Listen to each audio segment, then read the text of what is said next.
ഇന്നലെ വിഴിഞ്ഞത്ത് നടന്ന സംഘർഷത്തിൽ തിരുവനന്തപുരം അതിരൂപതയുടെ എല്ലാമായ arch bishop doctor Thomas J Netto ഒന്നാം പ്രതി. ഏത് പ്രകോപനത്തിനു നടുവിലും സംയമനത്തോടെ മാത്രം സംസാരിക്കുന്ന മോൺസിഞ്ഞോർ യൂജിൻ പെരേരയ്ക്കും മറ്റു വൈദികർക്കുമെതിരെ വധശ്രമത്തിന് കേസ്. സഹായമെത്രാൻ ആർ ക്രിസ്തുദാസ് ഉൾപ്പെടെ 50ഓളം വൈദികർ പ്രതിപട്ടികയിൽ.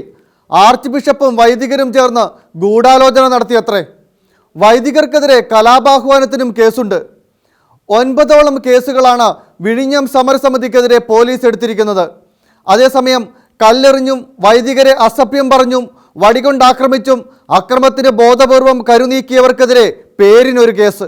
മുഖ്യമന്ത്രി അതിജീവനത്തിന് വേണ്ടി സമരം ചെയ്യുന്നവരോട് ഇങ്ങനെ തന്നെ ചെയ്യണമെന്ന ബുദ്ധി ആരാണോവോ ഉപദേശിച്ചു നൽകിയത്.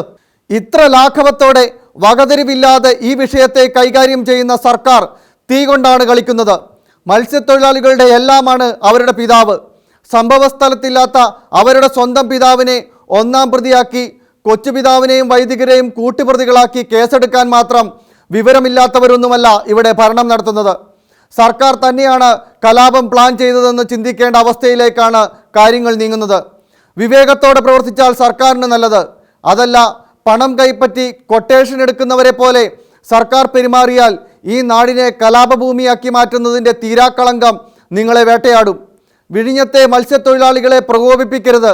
അവരുടെ വികാരങ്ങളിൽ മേൽ തീ കോരിയിടരുത്. അത് ആപത്താണ്.